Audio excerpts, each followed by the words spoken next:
महाराजगंज जनपद में काफ़ी सुंदर जगह ये आपको दिखाया जा रहा है और काफ़ी अच्छा यहाँ पे हम लोगों को लगा, इसलिए आपको दिखाना चाहेंगे कि महाराजगंज जनपद पनियरा डिंगरी में ये काफ़ी अच्छा और ऐतिहासिक मूर्ति लगा हुआ है। और इसको बनने और इस मूर्ति को आर्डर देने में क्या योगदान रहा, लोगों का क्या सहयोग रहा, कैसे इस मूर्ति का स्थापना किया गया, क्या किस जगह से मूर्ति मंगाई गई जी, तो ये बता दीजिए कि इस स्तंभ का निर्माण कैसे कराया जा रहा है। सर्वप्रथम तो मैं अपना परिचय देना चाहूँगा। क्या नाम है? मेरा नाम राम समुझ मौर्य और धम्मप्रिय। अच्छा। गुरु जी मेरा नाम उपासक बनने के बाद धम्मप्रिय नाम दिए हैं। मैं एक शिक्षक था। अच्छा। जूनियर हाई स्कूल प्राध्यापक यहीं विकास पनियरा जो जनपद महाराजगंज के अंतर्गत है, मार्केट में है। वहाँ मैं 31 मार्च 2020 को सेवानिवृत्त हुआ हूँ। अच्छा। जूनियर हाई स्कूल के प्राध्यापक पद से। अच्छा। उसके बाद हमने अपना पूरा शरीर BRD मेडिकल कॉलेज गोरखपुर को दान कर दिया है। अच्छा। इसको प्राण संभाल करके वहाँ बारी जाएगी। अच्छा।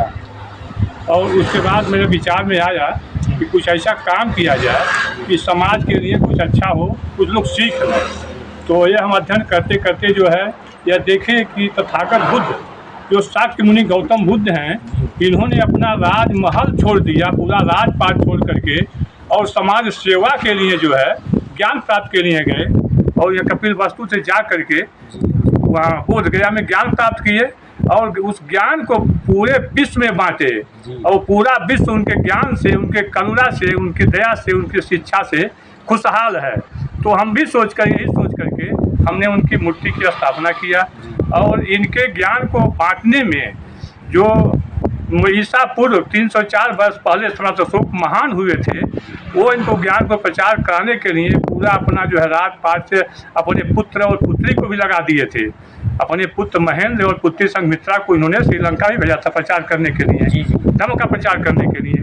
और अपने देश में या जहाँ जहाँ तथागत बुद्ध की शिक्षाएँ या कुछ हुआ था, 84,000 स्तूप बनवा दिए, उस पर शिलालेख लिखवा दिए। उनकी जो शिक्षाएँ थी भगवान बुद्ध की, उसको लिखवाए कि लोग आने वाली पीढ़ियों में पढ़ें और जानें, जागरूक हों कि हम समाज में किस प्रकार जीवित रह सकते हैं, एक दूसरे से सामंजस्य बना करके, एक दूसरे का सहयोग करके, और कैसे हम आगे बढ़ सकते हैं, सब में प्रेम भाईचारा बना रहे।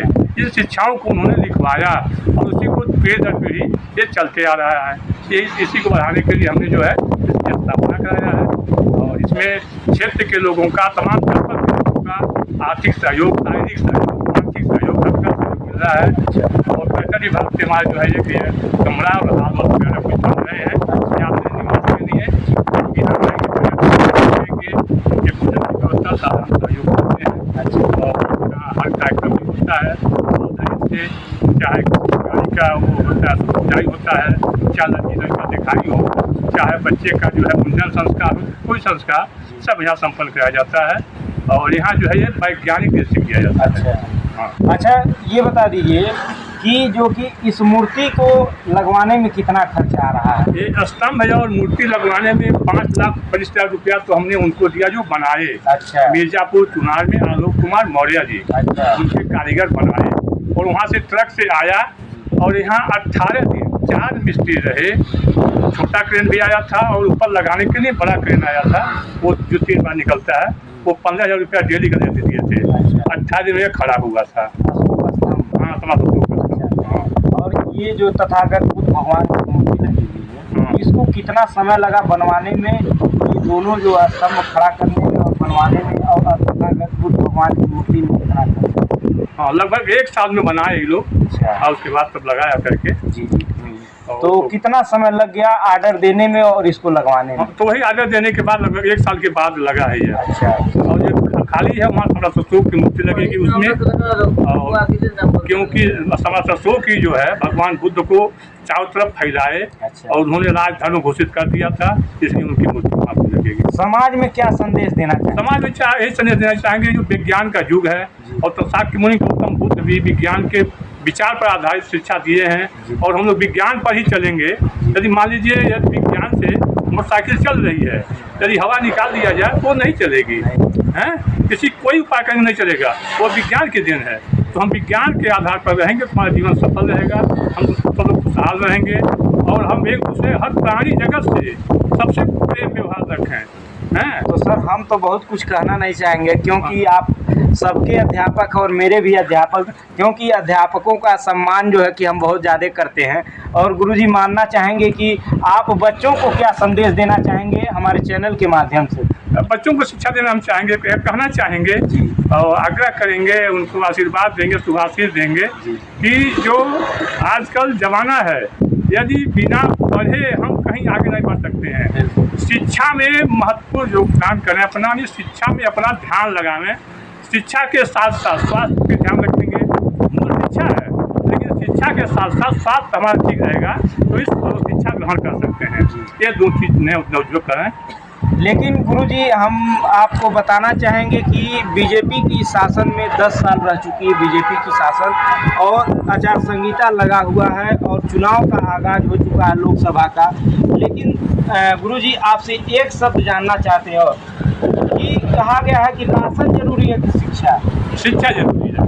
तो एक रोटी कम खाइए, आपके पास थाली नहीं है तो हाथ में खाइए, लेकिन शिक्षा जरूरी है। आप शिक्षित रहेंगे तो समझ सकते हैं कि हमें क्या करना चाहिए, हमारा क्या सही है क्या गलत है, आप निर्णय कर सकते हैं। बहुत बहुत धन्यवाद आप हमारे साथ। अंत में देना चाहेंगे हम ये कि बहुत सब मंगलम रखम सब देव सब बुद्धान भाव सब धम्मान भाव सब संघाल भाव बहुत सभ्य सोच होते सभ्य सत्ता सुखी हो सभ्य हो तो खेमनो सभ्य पत्ताएं पत्तों तुमा कांची तुमा सभी प्राणी सुखी हों, सभी स्वस्थ हों, सभी सभी प्राणी प्रसन्न हो, सबका मंगल हो, सबका मंगल हो, सबका मंगल हो। बहुत बहुत धन्यवाद गुरुजी, आप हमारे साथ जुड़े रहे और अपना कीमती समय निकाल के आप हमें अपना कीमती समय दिए, इसके लिए बहुत बहुत धन्यवाद। आप लोगों को बहुत बहुत साधुवाद, बहुत बहुत साधुवाद। हमें आगे बढ़ते रहिए, तथागत बुद्ध की करुणा बनी रहे आप लोगों को। धन्यवाद धन्यवाद। आप देख रहे थे जो कि धम्म के बारे में हमारे साथ गुरुजी जुड़े हुए थे। ऐसे ही खबरों को देखने के लिए हमारे साथ जुड़े रहे। नमस्कार।